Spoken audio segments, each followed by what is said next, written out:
Dear viewers, I now want to explain another important aspect of judicial activism and more particularly about the public interest litigation which we had been discussing so far. Desai and Muralidhar, two senior advocates of the Supreme Court, in a recent article identify four major areas, broad areas, in which Indian judiciary has been able to make significant pronouncements. These are, according to them, 1. Human rights, 2. Good governance and public accountability, 3. The judiciary, and 4. Environment. These are the four areas into which the Supreme Court and the High Courts have made significant pronouncement in the field of public interest litigation. So these four aspects need separate discussion. First, public interest litigation and human rights.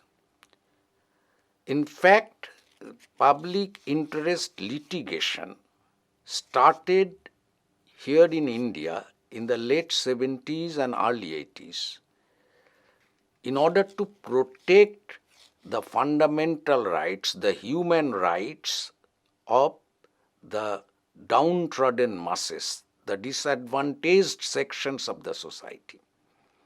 And in this phase, particularly several aspects, the rights of the under trial prisoners, the prisoners who are languishing in prison, they have also their rights, and these rights have to be protected. The rights of the bonded laborers, the rights of the unorganized laborers, the rights of the pavement dwellers. Through public interest litigation, the judiciary tried to protect the rights of these oppressed sections of our community.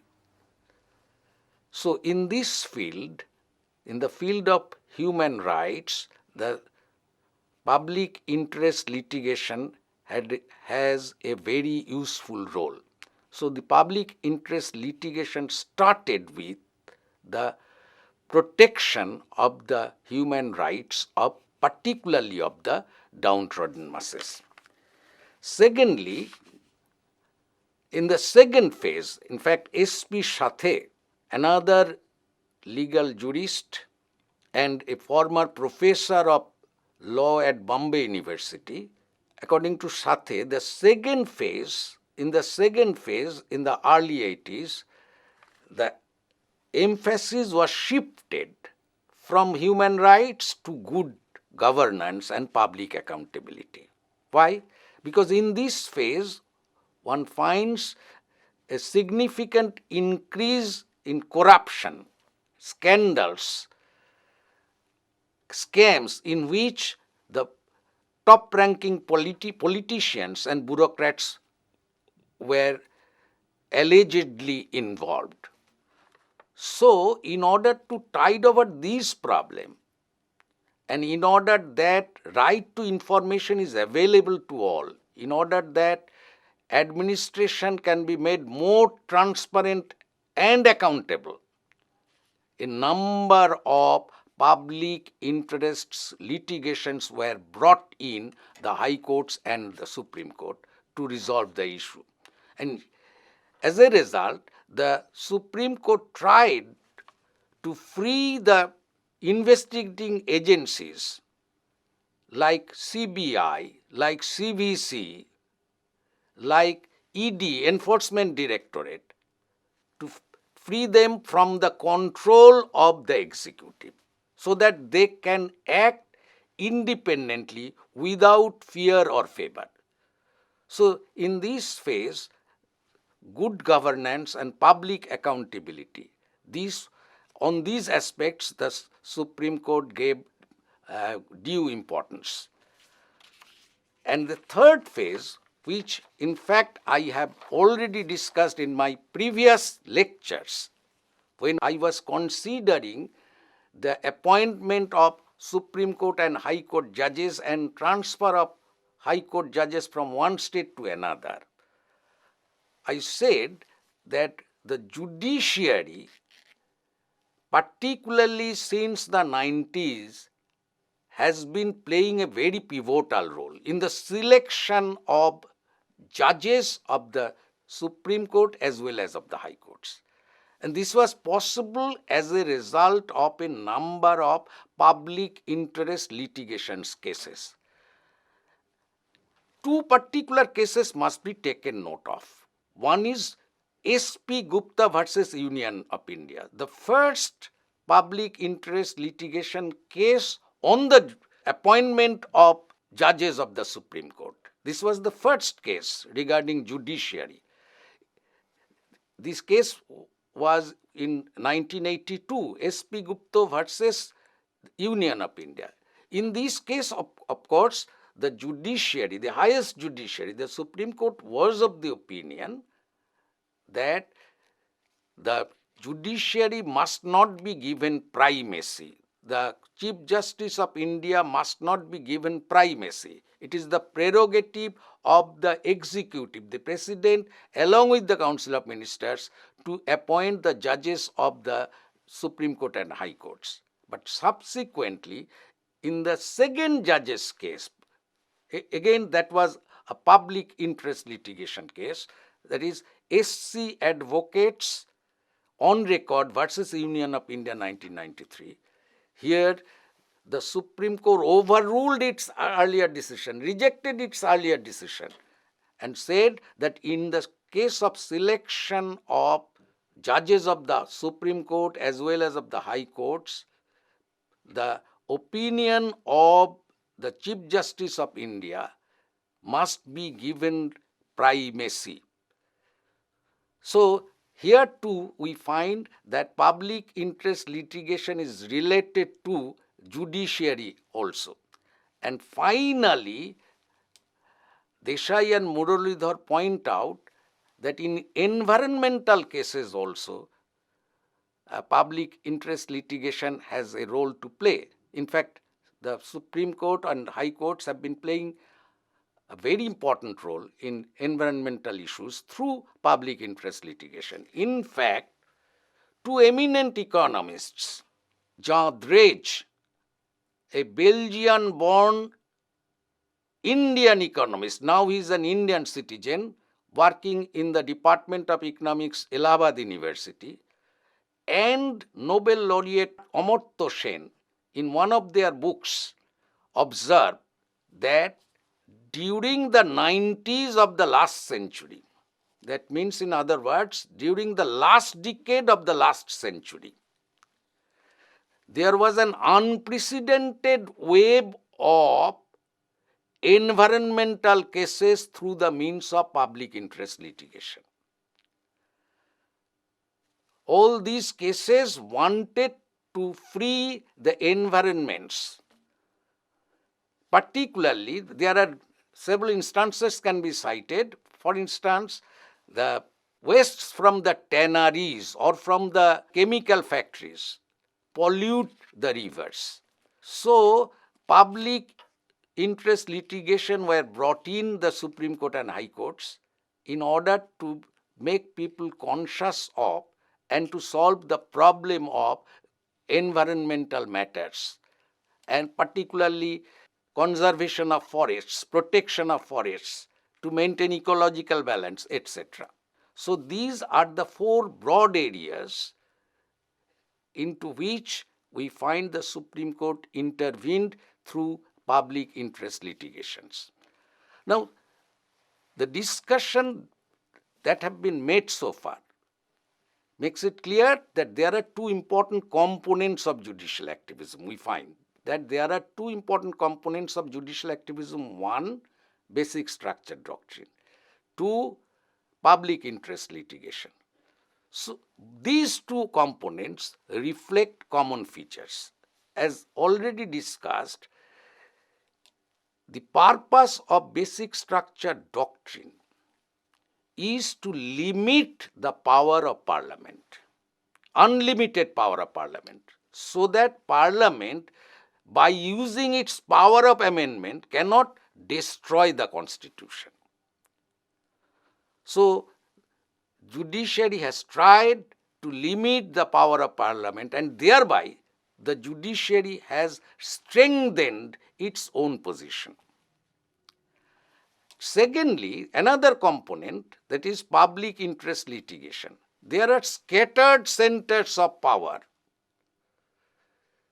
like police station, like prison, like different homes. So they are the agents of the states, the public authorities. They may try to exploit the illiterate masses. So in order to combat that, in order to check those unbridled exercise of power by the agents of the state, public interest litigation is necessary. So that is very important in order to check the unbridled exercise of power in different levels of the society, so that the downtrodden masses can get justice. Finally, a number of criticisms have been leveled against the judiciary, that judiciary has become very much powerful. So this is not acceptable. These are some of the criticisms leveled against the judiciary. I don't want to go into the details of all those criticisms. I must point out one or two things here. One, it is alleged that judiciary is already overloaded with cases. So it is not worthwhile for the judiciary to accept public interest litigation. That will complicate the matter. This is one such allegation. But the most important allegation is that of overreach. That is, judiciary has become overactive. It is not simply active, it has become overactive. It has entered into the domain of the other. Every organ of the state, the executive, the legislature, the judiciary, all these organs have their own boundaries, have their own jurisdictions. But the judiciary recently, by using its power, has been trying to overstate its limits, has been trying to intrude into the domain of the other. That is a very important criticism made by, even by eminent jurists of our country, that this is a very dangerous trend, that judiciary has been trying to encroach into the arenas of the other organs of the state, that means the executive and the legislature. Finally, I must conclude by saying that these criticisms are not baseless. But there is no denying the fact that judiciary has been playing a very good role in recent years. As a result of the public interest litigation, the people have become aware of some of the crucial problems of our society only through the intervention of the judiciary in the public interest litigation cases. For instance, the problems of slum dwellers, problems of pavement dwellers, problems of bonded laborers, problems of environment, all these crucial issues which afflict our country has been known to us through this intervention of the courts in the public interest litigations. We cannot deny this role of the judiciary. However, we mustn't think that judicial activism is a panacea for all evils, that it will solve all our problems. with which we are afflicted with. It can't solve all our problems. Judiciary plays a useful role, undoubtedly, but it cannot solve all the problems of the society. So we need a comprehensive approach, an approach by which we shall try to understand the problems comprehensively, and a concerted social and political movements, through concerted social and political movements, through public discussion and debates only, the problems of the society can be resolved. Here, judiciary can play a part only, an important part only, but judiciary cannot solve all the problems. So, let me sum up what I have already discussed. I said how the judiciary has been developed progressively from a passive positivist court to an active institution. And I explained the meaning of judicial activism. I also pointed out that as a result of the two extraordinary judicial innovations, that is, basic structure doctrine and public interest litigation, judiciary has been able to play an active, dynamic role which the framers did not imagine it to be. Then I explained the meaning of basic structure, how it was evolved in the wake of Keshavananda Bharati case, and how the powers of the parliament were curtailed, and thereby how it helped to strengthen the hands of the judiciary was discussed as well. Then I considered another very important component of judicial activism, that is public interest litigation. I explained at the outset, in fact, I quoted Rudolph and Rudolph to show the shift from one perspective to another in the 80s, from a conflict between judiciary and parliament to cases that attract public interest litigation. And then I explained the meaning of public interest litigation and its essential features. And I also pointed out that there are certain broad areas like human rights, good governance, judiciary, environment. In these areas, the judiciary, through public interest litigation, have made significant pronouncements. And then I briefly discussed some of the criticisms labeled against the judiciary for being overactive, and particularly the allegation that it has overstepped its limits. It has intruded into the arenas of the other organs like the executive and legislature has also been discussed. Finally, I said that despite all these criticisms, the judiciary has been playing an excellent role. It made the people conscious of the problems that afflict our society. We couldn't have known the different crucial problems of society, the problems of the bonded laborers, problem of the pavement dwellers, unorganized laborers, custodial deaths, arbitrary arrest and detention. All these problems came to light through the intervention of the judiciary in the public interest litigation cases. That cannot be denied.